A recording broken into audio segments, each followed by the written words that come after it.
As we celebrate this feast of Saint Raymond Nonnatus, in the Gospel, Jesus warns his disciples that participating in the mission of the church to proclaim the gospel will meet resistance. Certainly, Saint Raymond saw that in his own life when he had exchanged himself for captives and was eventually tortured for preaching the gospel. And this year we hear these words in Matthew's gospel, I am sending you like sheep in the midst of wolves.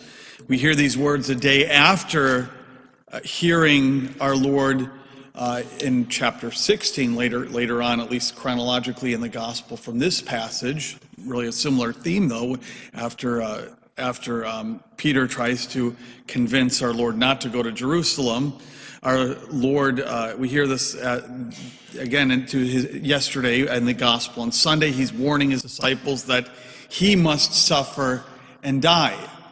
Our Lord is going, to be tortured and killed, and he's warning that also his disciples in proclaiming the gospel are going to often have that same fate. And Jesus tells us these hard truths that we need to hear, that this path of being his disciple is not one of ease, but one at times of difficulty and resistance, of course not without its grace and consolation and strength. And he tells us these hard truths that we need to hear because he loves us too much to put his own comfort ahead of our spiritual and moral well-being. A lot of times people like to go to those passages that are nice to hear and all comfortable. We don't like to necessarily go into these where we're going to hear about the resistance and the suffering that we will experience. But our Lord tells us these truths because he truly loves us and he needs to be up front. And so we should thank him for being a true friend and let his love give us comfort and confidence. We should also ask ourselves each day a difficult question. What kind of friend are we being to Jesus? Jesus cares about us. He doesn't want a one-way relationship. And when our relationship with our Lord is alive, we will not need to plan a response to those who might attack us and persecute us. And again, St. Raymond exemplified this during his imprisonment because he had that vital relationship, that living relationship with our Lord and that deep devotion to Our Lady.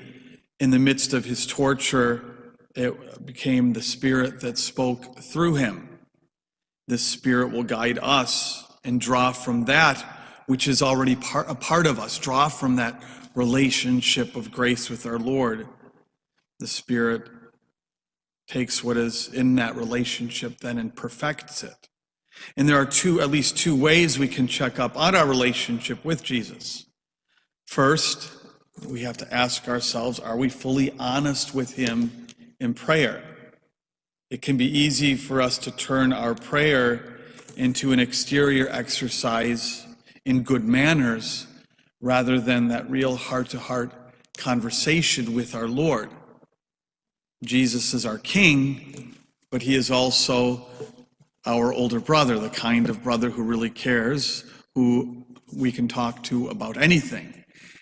And so in our relationship with Jesus, we must be willing to really discuss anything with our Lord with no airs and no barriers. And so we can ask ourselves, is that the kind of relationship that we have with him?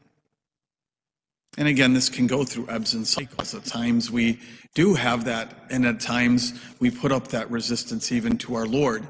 And so today's a good day to check that relationship if it needs that correction. And then second, we can ask ourselves, are we courageous about speaking the hard truths to others in love? Jesus died for every sinner, and he wants to save all of us. He wants to save our neighbors, our cousins, our co-workers, our teammates, even our enemies. He wants to save everyone. And so we have to ask, are we his messengers? Are we messengers of love? Or can we at times be messengers of division? It's not easy. Because sometimes in being messengers of love, what happens? The wolves accuse us of being divisive.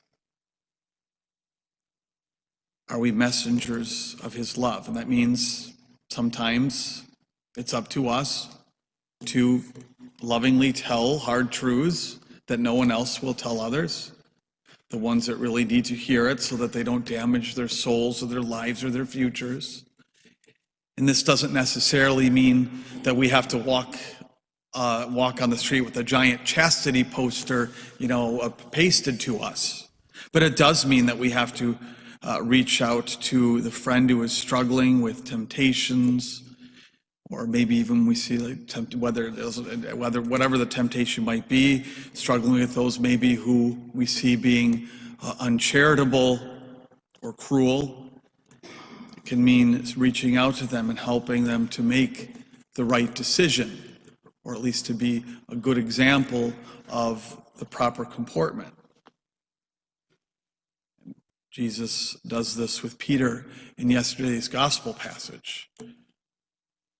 Again, people want to make Jesus out to always be, Mr. Nice, but he was tough when he had to be. Get behind me, Satan, is not exactly the nicest thing to say to somebody, but it certainly wasn't sinful in our Lord's case. He had to dramatically point out that Peter was being influenced by the devil and the thinking of the world rather than divine thinking. And so the best way to thank our Lord for being a faithful friend to us is to be a faithful friend to him in return, so that indeed his Spirit can be alive in us, live in us, and be that sustenance in those difficult times when we by our own power may not know what to say or how to act.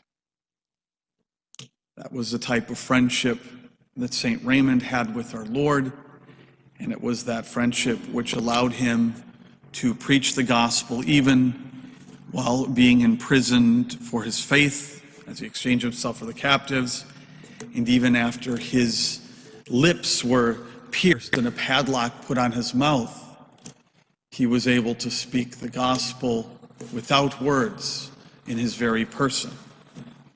Today we turn to his intercession, that we indeed may be those faithful followers of Christ who are able to proclaim the truth in love in every situation we might find ourselves.